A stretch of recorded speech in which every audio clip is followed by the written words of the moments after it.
Eryk, right down here. UFC fight 16, I believe, for you. Big one up here, pay-per-view main card. Just how are you kind of feeling going into this week?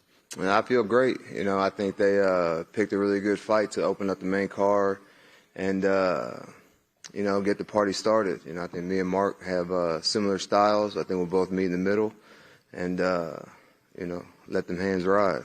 Is he a guy that you figured one day you'd cross paths with in this division? Man, he's been calling me out since before he was even in the UFC. So, I think, I knew it was inevitable we'd meet each other.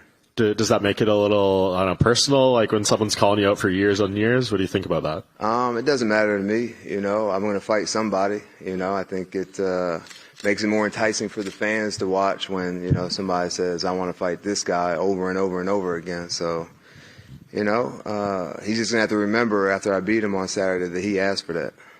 He's not really far from this part of Canada, but suspect that the crowd will be behind him. What do you think the environment's going to be like on Saturday, and do you relish maybe being in hostile territory? I really wouldn't call Canada hostile territory, dude. I fought in Brazil. That's a hostile territory. I fought in Toronto. I fought Theodoro in Toronto, and, they were super friendly. I don't really remember getting booed or, them telling me I was going to die. So, this is, it's just another fight for me. Do you feel like you're pretty locked into middleweight now at this point, or is there still some opportunity to bounce back up again? I get in where I fit in, but, I really like middleweight. I've done, really try to, shrink my size so, the weight cuts aren't so hard, running a lot and things like that. And now, I haven't ran at all, for this camp. So, and my weight's good, probably better than it has been. So, I just think staying on top of my diet, even outside of fight camp, has really helped and benefited me. There's been a lot of ups and downs kind of for you in the UFC so far. What do you have to do to get on a consistent run, in your opinion, and kind of string together results? Just go out there and do what I do. I think my last loss was Park, but arguably won that fight. Just need to be a little bit more active, a little more punch count, strike count, and whatnot, wrestle, finish takedowns, things like that. Eryk, right here. I think you surprised a few people recently by saying you've only got 5 fights left and you're going to call it a career. What was the thought process behind that decision, and why 5 in particular? Because 5 puts me at 20 UFC fights, and I think that's a really good. Not a lot of people get that many fights in the UFC, So my kids are getting older, so it's time for me to kind of not really transition into a father role because I'm very active in their lives, but going away for 2 months at a time and being gone fighting and then needing surgery, and then even when I get home, I'm sitting in a cast on the couch or whatever. So it's just time for me to put more into them, and I'm already 36. You know what I mean? So I kind of see the light at the end of the tunnel. It is kind of a self-imposed deadline, but does this change the way you approach fights? Do you kind of go into this with a now or never mentality? Not really, but the belt used to mean a lot to me. Having being in the top 15 used to matter a lot, but now I just want to put on entertaining fights and entertain the crowd, hear the cheers and things like that, and yeah. Last one for me. I mean, you mentioned Canada not being, a hostile territory, really. You've got some experience up here. You played with the CFL's Calgary Stampeders, right? That's right. Any fond memories you can share? Man, I just, not really. That's so long ago. But I really like Canada. Especially this part of Canada is very beautiful. Never been to Vancouver first time, and I'm just kind of taken back by the water and the mountains and, all the stuff that's going on around here. Eryk, over here. How's it going? What's going on, James? Hey, what's up, man? Where the NFL Blitz at? We're playing after. All right, cool. Okay, right. Yeah, we have it on video here, so you're accountable. Last time. Where did you train for this fight? Because I know you had your last couple camps at Fight Ready. If I'm not mistaken, you're not there anymore. Where did you do your training camp this time around? I switched over to the lab. Oh, okay. Excellent. So still in Phoenix. And, right. Yeah. How has that been over there? There's some big bodies over there. Jared Cannonier. Who did you have a chance to work with this time around? My corner, Alec Lorenz, one of my main training partners. Jared, of course, top, 4 or 5 in the middleweight division. So,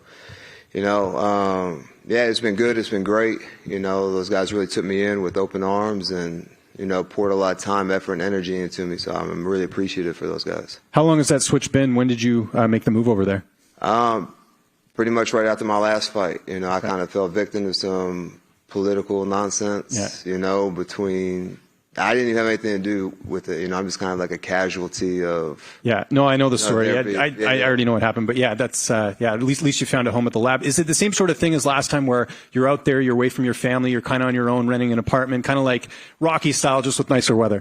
Yeah. Well, it's hot. I don't know about nicer weather because you kind of melt every time, burn your hand on the steering wheel and the seatbelt when you get in the car. But yeah, Arizona's beautiful. I love Phoenix, and I like the vibe of the city, and it kind of helps me get in that mode. You're good friends with Julian Marquez. He fought Marc-André in his last fight. Did you speak to him at all ahead of this fight? I know you have different styles, but did you ever pick his brain about preparation? Yeah, of course, but I don't kiss and tell. So, he kind of gave me some insight, and yeah, but to be honest, man, it's really kind of hard to listen to somebody. Not really listen, but I take it with a grain of salt, because when you lose, you get TKO'd, it's embarrassing, so you don't want it to admit to yourself your faults, and that person was better on that night. So I kind of take it with a grain of salt. And just last one for me. You mentioned there a couple more fights left, or 5, I should say. That's actually more than a couple.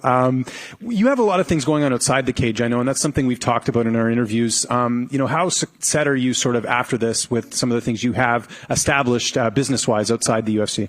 I'm good. I can live comfortably right now if I want to, but man, I really love fighting. It's still a passion that burns inside me. So, I kind of want to wear it out and, ride off into the sunset. Hey, Eryk, just one to your left over here.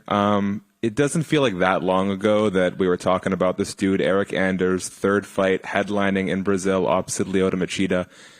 As we approach, 5 fights is still quite a bit, but as we approach that, when you look back on your career, what kind of stands out most fondly, or what do you take away the most? I'm the kind of guy who showed up every time. Put on entertaining fights, win, lose, or draw. You can't say that you don't like my fights, that you don't like to watch my fights. It's pretty violent, and I just want to kind of be known as that guy who showed up and showed out every time. Thank you. Eryk, right here. What happened at your old gym, or can you not really speak on it? I really don't want to talk about it because, like I said, it ain't got nothing to do with me, and it just it's got caught in the crossfire there. How many of those Chef Boyardee shirts did you sell? About 100. Yeah? Who designed that shirt? I picked how I wanted it to look, and somebody else put in all the work to get it made. I just hope that Campbell or whoever makes Chef Boyardee doesn't come after me. Did you ever get your hands on Dean Thomas? Nah, I think he's going to be here now, but, I think he's here this week, so you wrote on site, right? On site. He already knows what's up. Maybe he doesn't show up. I don't know. To your left over here. Before coming into your last fight, you talked about how, at the time, it was the lowest you were coming into a fight, both mentally and physically. Wondering if it gives you confidence coming into this week, assuming that you're feeling better than you did last time out. Yeah, absolutely. You kind of find a different motivation to get up every day and go fight. And, the gym is kind of my happy place, if you will. So regardless of what's going on in my personal life and things like that, you kind of forget about everything when you walk through the gym and start training and, do all that other stuff, because at that moment in time, that's all that matters. Yeah, just one more. Just wanted a prediction for the main event between Nunes and Aldana. I think that Nunes gets it done. I think that I'd have to assume that wrestling is going to be part of her game plan. Irene Aldana's got really good, crisp boxing. And that's where she's most dangerous. So, I think that she wants to retain her belt. And Nunes has knockout power too, but I think that maybe she tries to get her tired early on and then, either finishes her on the ground or, gives her that work on the feet. Cool. Thank you, guys.